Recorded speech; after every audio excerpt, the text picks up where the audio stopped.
with composition functions today. We're going to roll into inverse functions, and then tomorrow we're going to be working on the transformation of functions, which I really started to introduce the first chapter, and then it'll be like, how do they ask you to do that in Cambridge World? So that's like in a nutshell the next 2 days, and then lots of homework and fun is what I'm going to call it. All right, are we good so far? So far, so good. So we're going to do composite functions.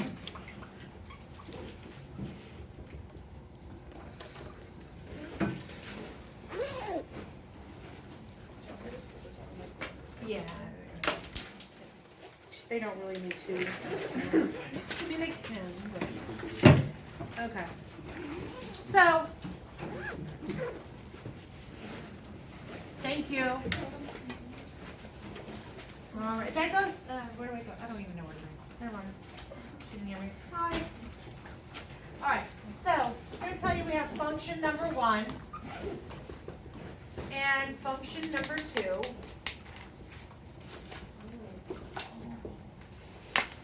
Okay, so let me just preface this that the way I wrote function here, f of x and g of x, we are accustomed to, okay? Every once in a while, they're going to throw a different way to write functions. Don't let it deter you from doing the problem. It's just weird the way they write it. So they sometimes do f, semicolon. Oh. Let me make sure I write it correctly.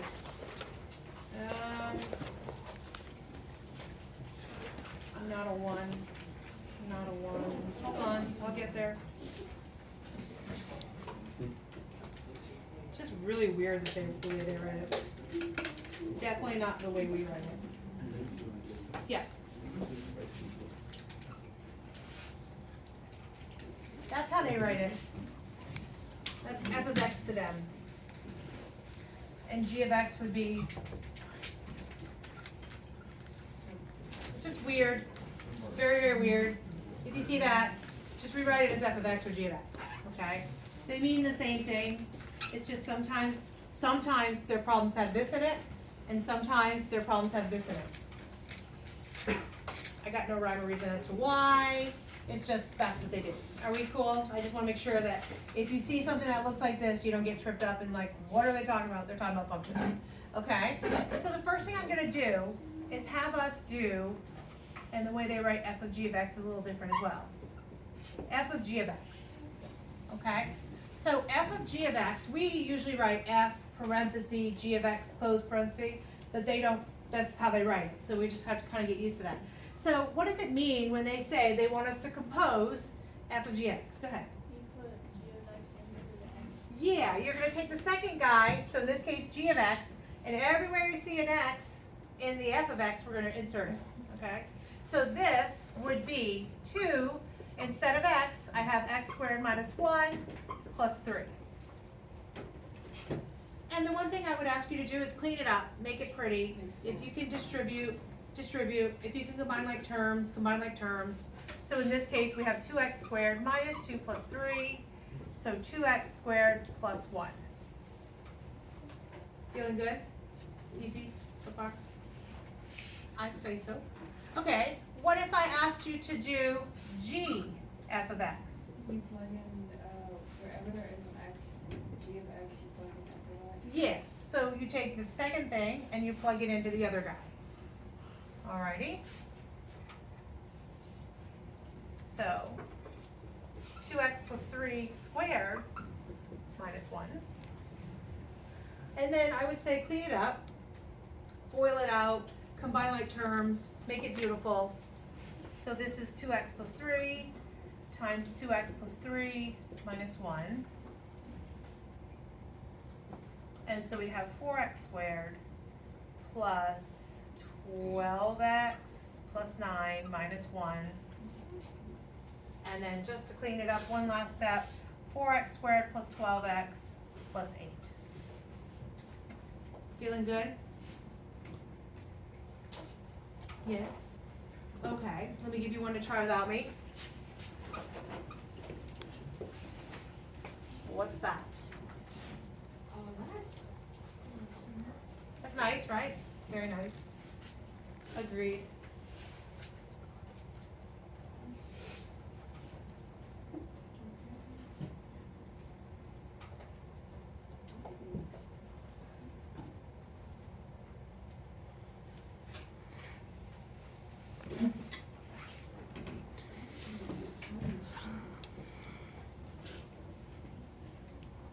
How we feel? Good? Okay, so this one, pretty nice. 2 times 2x plus 3 plus 3. So I took f and plugged it into itself. And to clean that up, I have 4x plus 6 plus 3, which is 4x plus 9. Pretty easy so far, right? Awesome. What if I did this? F of 2. What is that asking me to do? Wouldn't you plug?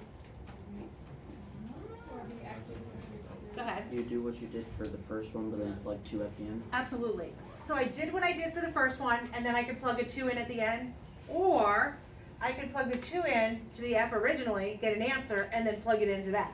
We'll show both ways, yes. When you said plug the 2 in, it's not multiplying, it's just adding. Just inserting it and what we call evaluate. Does that make sense?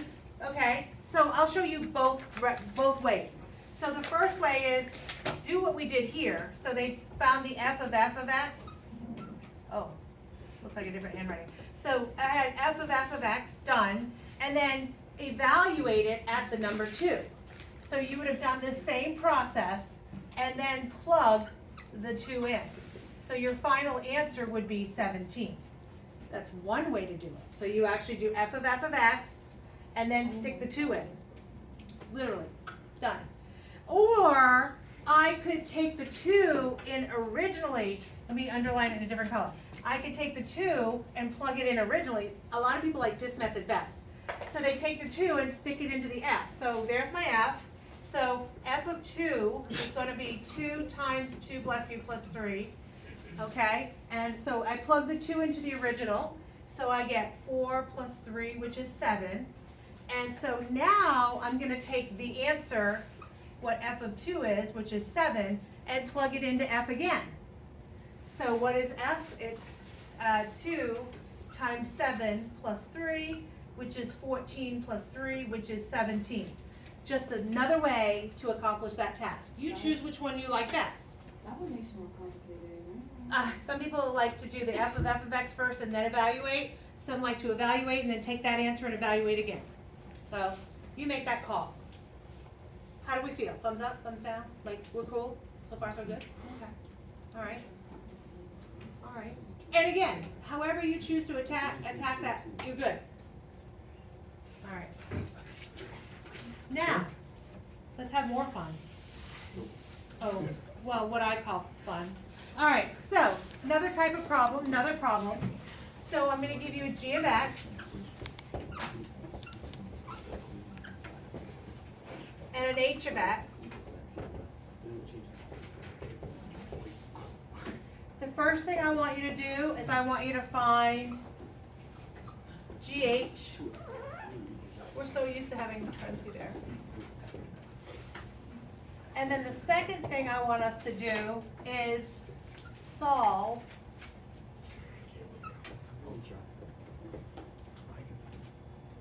that's a G. All right. So let's see. I have 2x plus 5 squared minus 2. I think I just heard that. Yes? So I took h and I plugged it into g where I saw the x. Are we cool so far? So then I'm just going to clean it up because this says, go ahead and foil me. Isn't that what it says to you all too? Yeah. So, yeah, foil me, no. So this is 4x squared and then 5 times, well, I should show my work. I'm bad at that. I don't show my work very well. So this is 4x squared plus 10x plus 10 more x, so plus 20 x's, plus 25 minus 2. So far, okay. So now you're feeling it, right? So we have 4x squared plus 20x plus 23. So I would probably earn 2 to 3 points for part I. Okay. Yay? Wait, Okay. you said Yeah, on an ACE exam. Yeah. I don't know what's going on in here. Did I lose you? What part did I lose you on? Tell me now so I can fix it. I can try to fix, yeah. Oh, I just wrote the equations wrong. Oh, okay, so I can't fix that. Yeah. Oh, yeah, Miss, Yeah. isn't it supposed to be 4x squared plus 20x? I just dropped the 2 like a hot potato. I wanted to make sure you were awake today. I did a good job, right? You are awake, Yeah, thank I am you. awake. I saw it. Thank you for fixing that. I would have got to the bottom going, wait, yes. So after you get to that, you just set it equal to 14? Yeah, so part double I, so I is done, complete, double I says, ooh, now set me equal to 14. So, I don't know about you, but the equations often talk to me, and I'll tell you what it says. Hold on. We have 4x squared plus 20x plus 23, and we're going to set it equal to 14, because it says now we're solving. So here's what's happening. I'm going to look at this thing, and I'm going to say, it's a trinomial, and it's set equal to 14. It screams, factor me. Do you guys agree? But the only way that it screams factor me is if it's set to something special, not 14. A 0, right. So it says, set me to 0 and factor me. So, I don't know if that says that in your head, but it's ringing in mine. So, 23 minus 14 is indeed 9. So, I get to this point, and I look at it and I say, am I good at factoring? If I'm not, what am I going to use? Quadratic formula. If I am, I'm just diving in, because that's what I like. I like that part. Okay, so what, 2x, 9 and 1, both are positive, so everything is going to be positive. And then I just check my math. 2x is 4x squared. The outer is 18x, the inner is 2 more, so that's my 20. And then the last are the 9. Yay. I'm not quite done because I really want to solve for x. It's asking me to solve for x without asking me to solve. I did say solve. I did say solve. Never mind. So what are my two values of x that make this work? I'm going to set this equal to 0 and solve. So x is negative 1/2 for the first guy. And then I'm going to set this equal to 0 and solve. So x is equal to negative 9/2. Can you see the difference between evaluate and solve? Yes. Yes, yes, yes. Good deal. All right, are we good now? Now that we got the numbers good? Yeah. How do we feel about composition of functions? Yes? Okay, so I'm moving on. Yes? Speak now. No? Yes. The only part I didn't get was the bottom part. Okay, so did you, like I'm going to, yes, we're good setting it equal to each Right other. there, I'm good. We're I'm good gonna do here. the 1 and the 9. Okay, so 2x plus 1 is equal to 0. So I subtract 1 and then divide by 2. How did I get the number 1 and 9? Well, why did you choose those? Okay, what do you think multiply together to give me the number 9? It's either a 1 and a 9 or a 3 and a 3. So those are the two options that I have. So in my brain, I try them. Yeah. Oh, okay. So I plug a 1 and 9, see if I can accomplish my 20 I'm looking for, or I could put a 3 and a 3 and see if I can accomplish my 20. Now, if this eludes you, which is not a bad thing, a lot of people are like, what would you do to do this problem? You would use a quadratic formula, which is on your bright colored sheet of paper if you don't have it memorized. It's about halfway down on the pure math one. And literally your answers you would get are negative 1/2 and negative 9/2. You would have less steps basically, okay? Other than plugging stuff in. Are we cool? Yeah. All right, now, composite functions. A lot of people are cool with composite functions. They've done it before. They're good. Now we're going to step into the next realm of fun. And that is going to be inverse functions. Yep.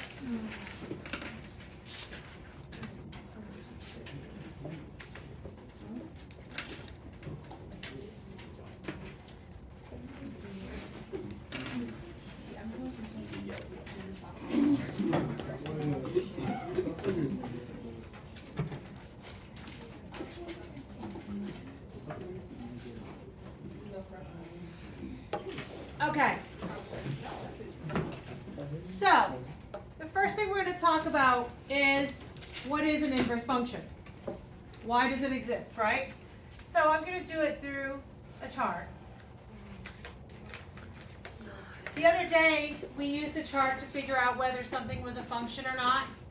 I don't know if you can recall, but it had a lot to do with people dating. We're good there. So we have 1, 2, 3, 4, and 5. I said those are my x values. And then I'm going to look at my y values. 6, 7, 8, 9, and 10.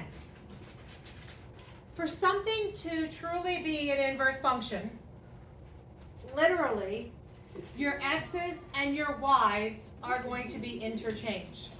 So literally, what was an ordered pair of 1, 6, 2, 7, 3, 8, 4, 9, and 5, 10, truly flip-flop.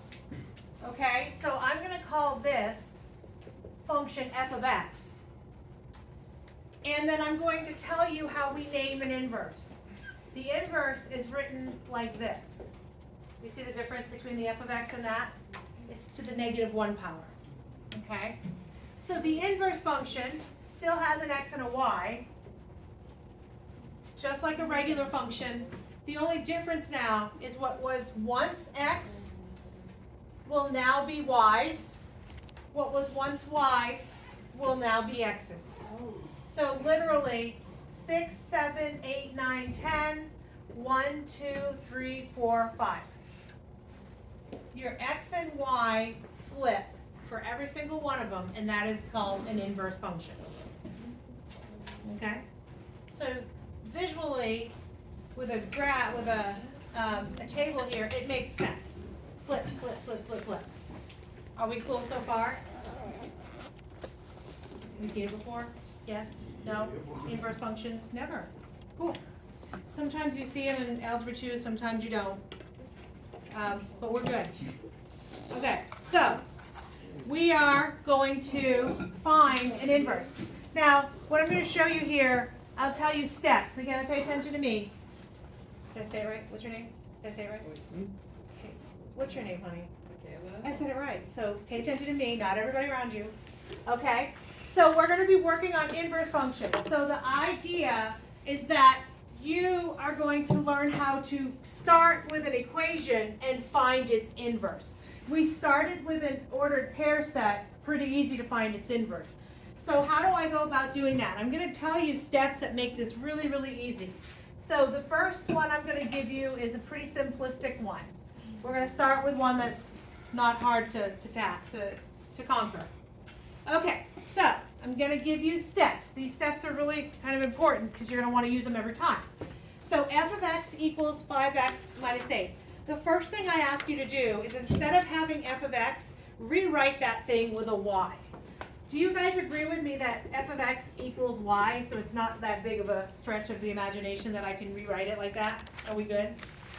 Okay, so instead of f of x, I'm going to call it y. How come? Why am I calling it that? Because they're going to equal the same thing, but ultimately what do I do with inverses? Yes? It's easier to interchange them. It's easier to flip those puppies. Right, exactly right. I'm looking at it as a y, I'm looking at it as an x, and I see, oh, my x's become y's, and my y's become x's. Might as well have x and y's up there. So the next step, I'm going to tell you, step 1, rewrite it with a y. Step 2, so rewrite with a y. Step 2, you're going to interchange all your x's and y's. Interchange every x and y. So literally, x equals 5y minus 8. I flip-flopped my x and my y's. Are we good? And this is like the first step to saying, okay, I know that an inverse has a flip of the x and the y's, so I'm going to just take care of business right now. All right, so the next thing I'm going to do is solve for y. So how do I begin solving for y here? I do what to both sides for this problem? Add 8. So I would have x plus 8 is 5y. Not quite done. I'm solving for y. So what do I have? Divide by 5. So x plus 8 divide by 5 is y. Have I accomplished my task of solving for y? Yes. So the last step is to rename it. Because remember, I inserted the letter y instead of f of x. But ultimately, for me to find an inverse, I'm looking for this, okay? I have found the inverse because I got y in terms of x, so I'm just gonna rewrite it. F inverse of x is x plus 8 divided by 5.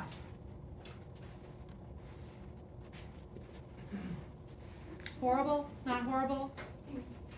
Easy? Yeah, it's easy. And that's it, that's all you do? That is. So let's just check to see if our math is good. Let's pick a letter, let's pick a value of x to start with. Pick an easy x value. 2 works for me. So if I plug in 2 into this original question, okay, what is the value of y when I plug in 2? 8, negative 8, 2. Ah, such a bad one to start with. Pick another number. 3. 3. I'll show you why it's a bad one.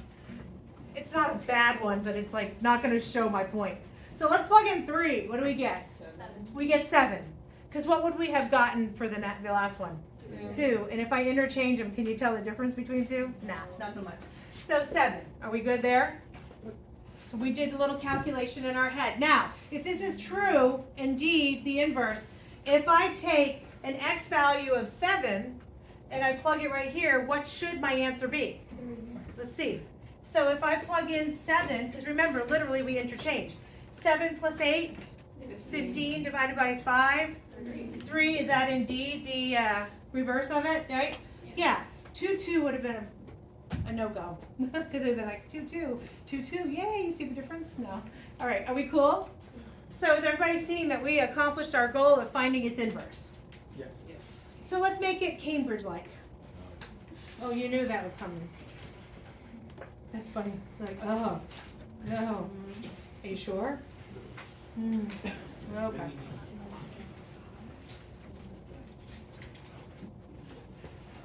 Okay.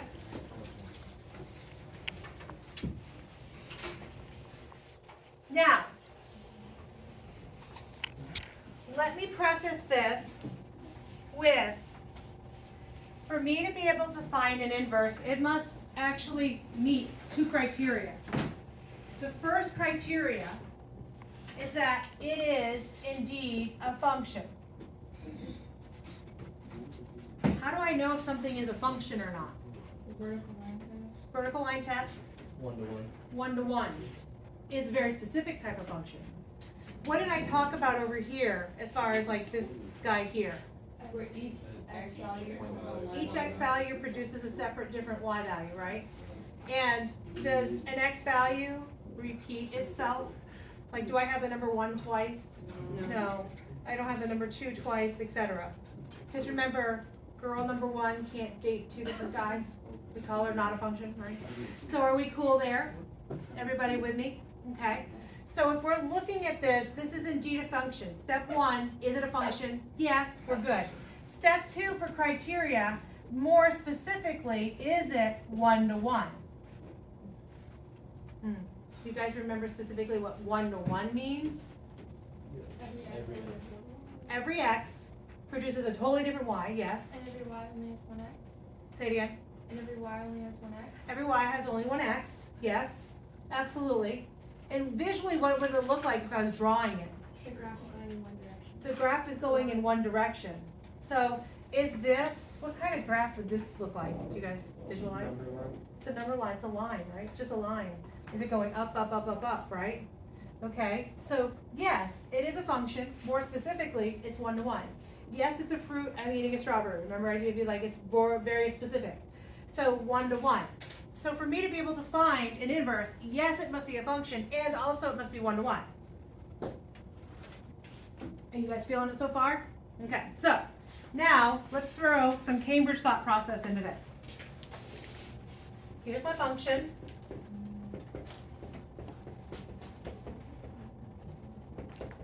So there we have it. Is it a function? Is it a function? It is indeed a function. Yeah. Are you all cool with that? What does it look like? Parabola, right? Parabola. All right. More specifically, is it a 1-to-1 function? No.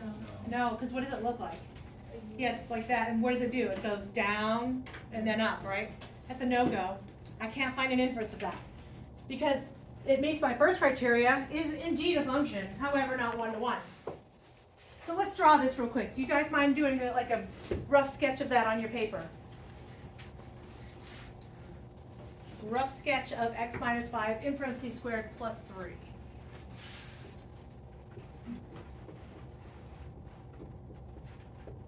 I hope yours is as pretty as mine. There we go. Beautiful, like that. So we very much visualize it is a function, however not one-to-one, because it goes down and it hits a bottom and then it starts to go up, yes? What's my domain of this thing? It's all real numbers. It's everything that's real. From negative infinity to positive infinity.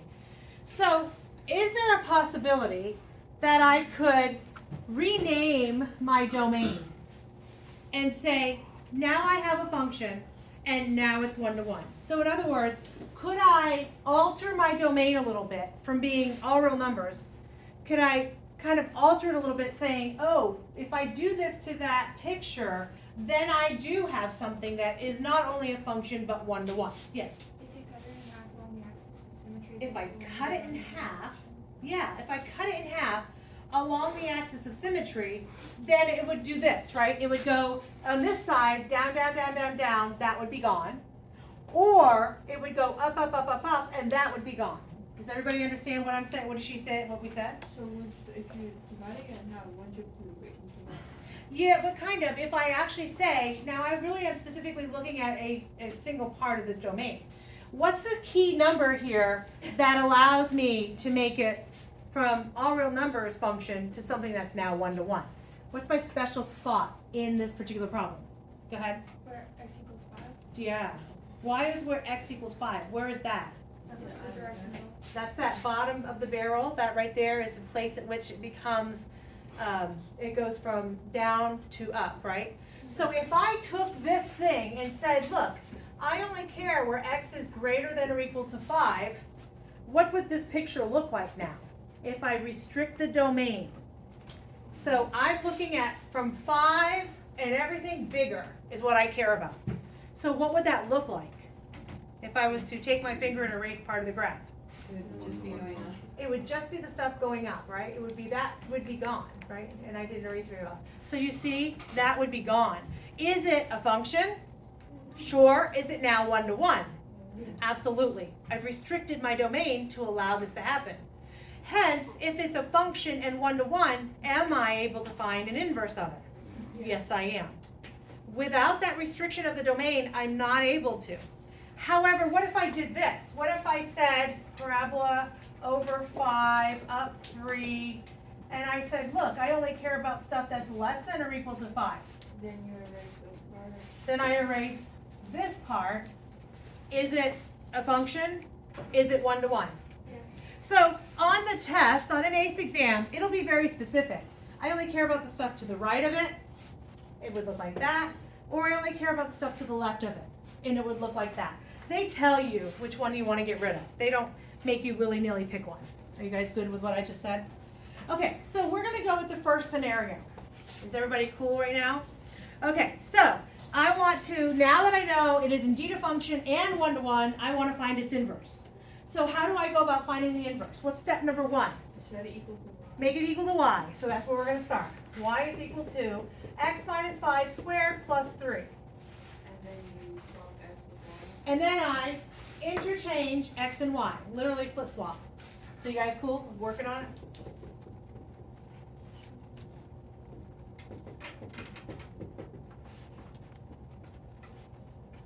Are we good? All right. Now what? Start to solve for y. Okay. So what do I do first? You don't have to square it. No. Minus 3. Minus 3 first.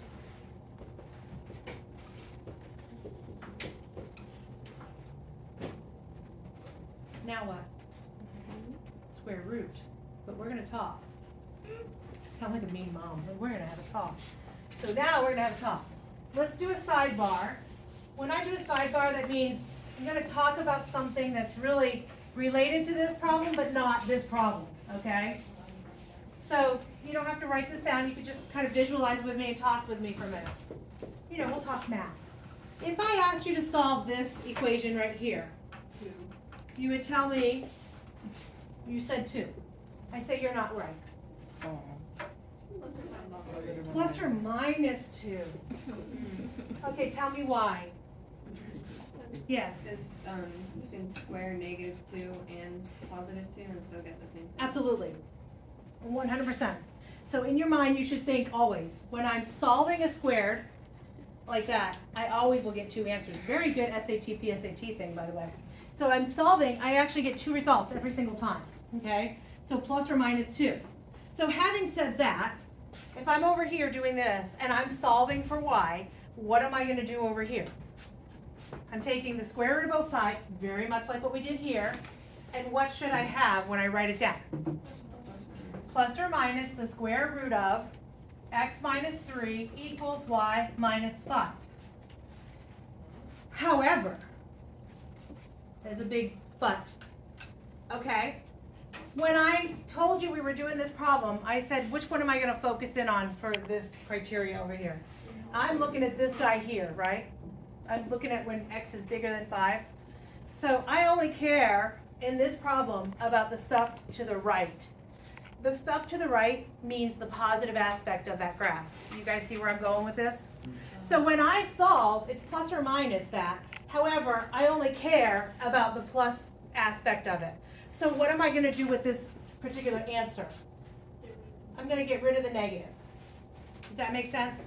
Because I care only about the positive.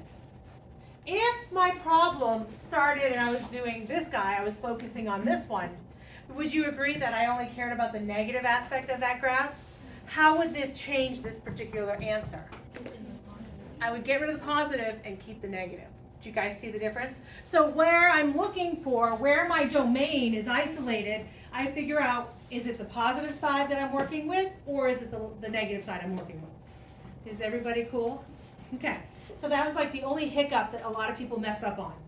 So where do I end up with this particular problem? I'm not quite done solving for y.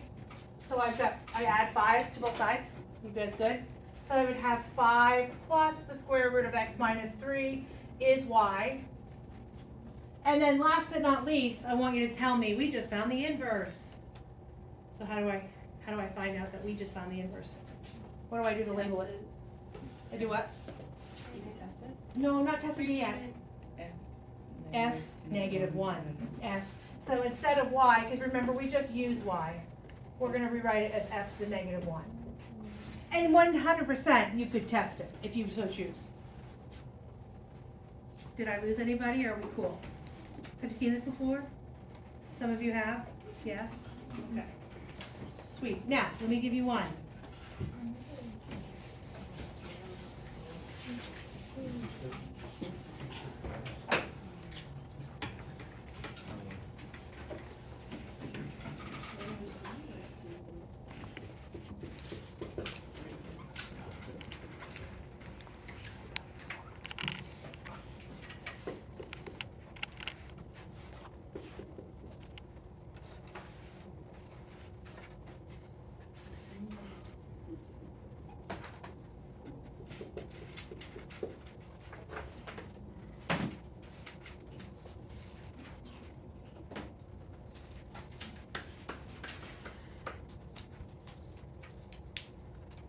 What? It is. Is it a function? Is it 1-to-1? No. Why not? Because it's a parabola that looks like this, right? So what do I need to do to be able to make it 1-to-1? I need to cut it in half.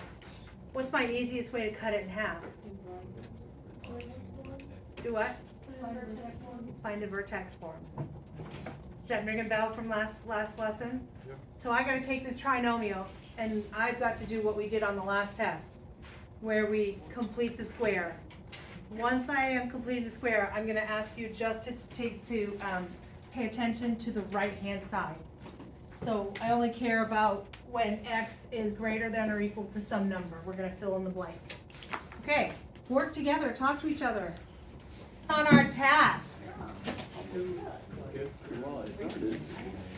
We are excited to be doing this test, Ms. K. Step 1, make it 0, send it over to the other side. Yes, no, maybe so. Feeling good? Next step, go, uh-oh, there's something in front of x squared. Factor that out.